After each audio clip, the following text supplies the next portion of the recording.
Did you know that some of the most famous writers of monster literature hid some very important warnings for writers inside of their books? I didn't know this either until Charlie brought it to my attention. You will know the titles. Stay tuned to hear the warnings.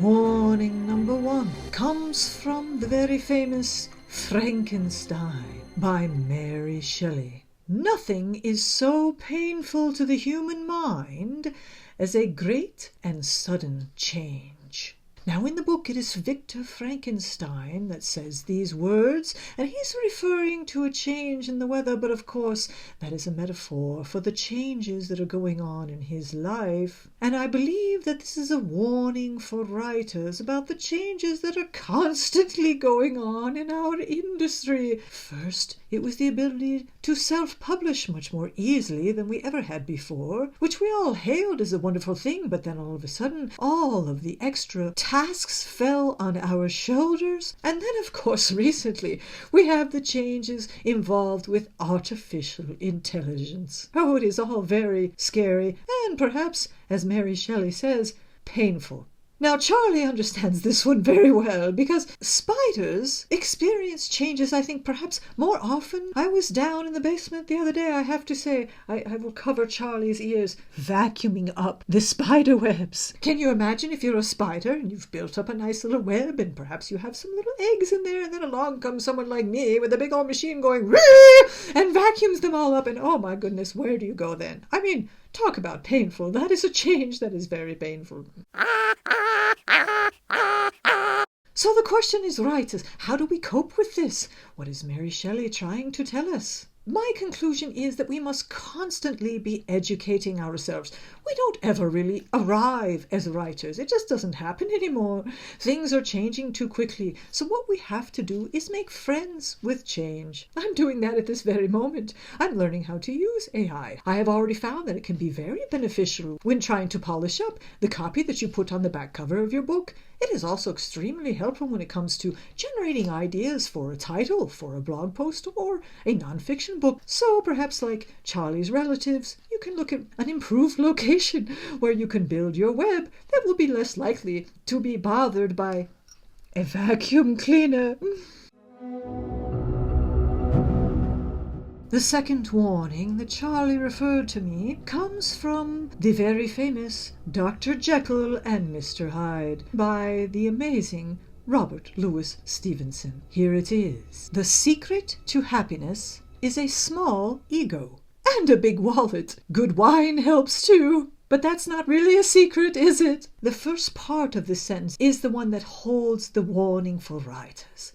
The secret to happiness is a small ego. I know many writers, and it seems like most of us go back and forth. Sometimes we think our work is great. Sometimes we think it's crap. Those times when we think our work is great, we can really be quite insufferable for those around us. I think we use it as a coping technique to deal with all those times when our confidence is in the tank and our self-doubt is raging. It does help to think about your ego when you're going through a particularly tough time. Let's say that you just got your first 1-star review. Oh boy, some writers think of it as a rite of passage. Have you gotten your first 1-star review yet? And once you do, well, join the club. But we can get so upset about these things, and when that happens, we can say, well, wait a minute. Is my ego a little out of control here? Perhaps I'm thinking a bit too much about myself, and there's nothing wrong with eating a little humble pie now and then. If you're finding yourself complaining a lot and just feeling very negative, well, step back and ask yourself if perhaps your ego is getting in the way. We feel much happier, on the whole, when we do our work and then we sort of disconnect a little bit from the outcome. Not that we ever are not going to care what reviews we get or how well our books sell. It wouldn't make sense not to care about those things, but we need to keep this in balance with the fact that we are writers and this is what we do. So it is less about, reaping all the rewards and having everybody go on about how wonderful we are than it is about simply returning to the work and doing that which we enjoy doing. The lesson here is not to let your ego get so big that it makes your life as a writer unhappy.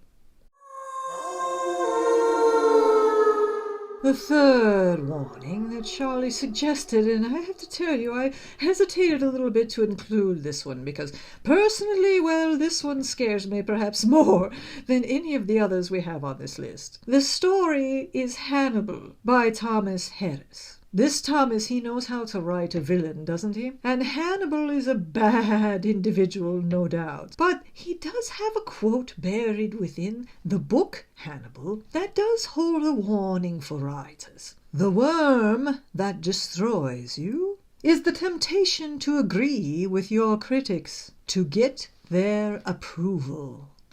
Now you can just imagine Hannibal saying this, right?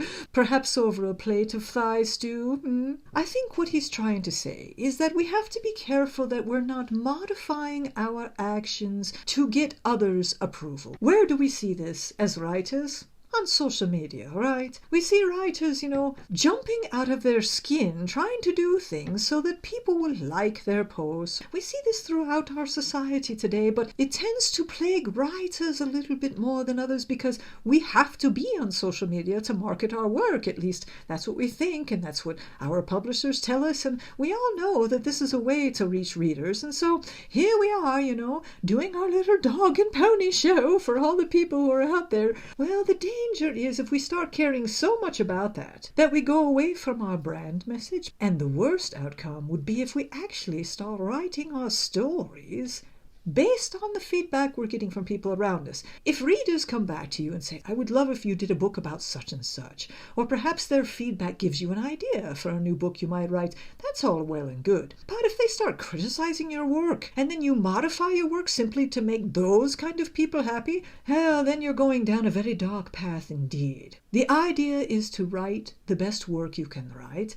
and to be on social media in a way that fits with your brand and your message. And hopefully you've taken the time to figure that out. If you haven't, check out my book, Write or Get Noticed. It will help. Either way, you don't want to be modifying your behavior to a great extent just to please the haters out there, so to speak, or even the ones who like what you do but then start telling you how you should perhaps do it differently. Just be careful when you're writing your next book that it's always coming from a very pure creative space, and get all those other voices out of your head.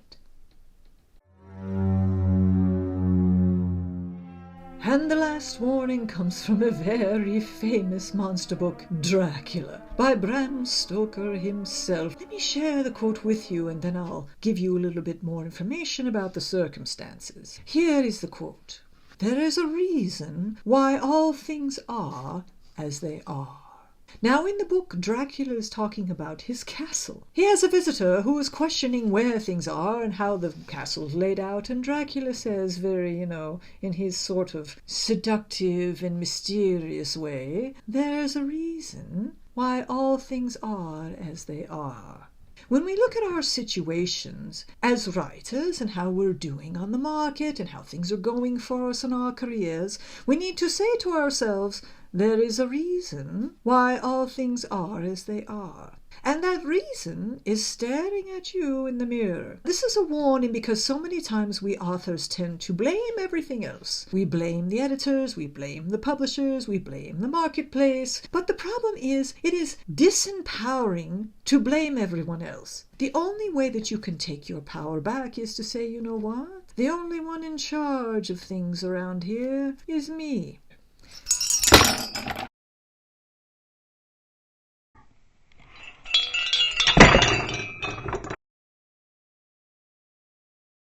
If you say, you know what, let me see what I can do to fix this, then all of a sudden the power is in your court to do something different, to do something new, to try something else. When I have been brave enough to stop complaining about all of the outside influences on my career and to start taking responsibility here, things tend to improve. Or at least I start to get excited about them again because I can do something. So the question you want to ask yourself is, what are you doing to get yourself in this situation right now? Or probably more correctly, what aren't you doing to get out of it?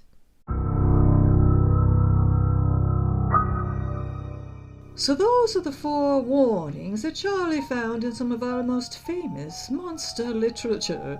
If you have others, We would love to hear them. Please add them in the comments. In the meantime, I hope you enjoyed this video. If you did, please give us a thumbs up and subscribe and hit the notifications bell so you know the next time I have a video come out. Best wishes from both Charlie and me for you and your family to have a delightful, monster-free Halloween.